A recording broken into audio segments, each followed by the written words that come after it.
氣體洩漏處理。第一步，保持冷靜並收集資料。冷靜聆聽報案人提供的洩漏地點、單位及氣體種類，如已知、洩漏程度及有冇人員受影響等關鍵資訊。第二步，立即通知上級，立即向保安主管報告情況。保安主管需馬上通知客務處負責人。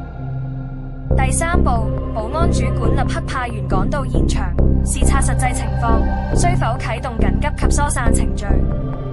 情況一，如情況可控，沒有即時危機，關閉氣體供應開關及聯絡提供氣體供應公司盡快安排維修。情況二，如情況嚴重，啟動疏散程序，馬上致電消防處999及氣體供應公司，提供詳盡事故資料。步驟 A， 指揮受影響區域內人士有序疏散，切勿使用電梯，改用樓梯離開。步驟 B， 避免煙火及開關電器設備，確保安全。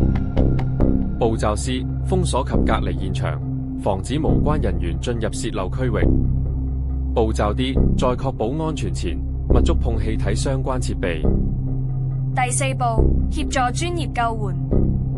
配合消防及緊急服務人員工作，交代現場詳細情況，將現場管理全權轉交警方及消防，遵從專業指示，協助維持秩序，安撫居民情緒，提供一切支援，包括準備飲用水、糧食。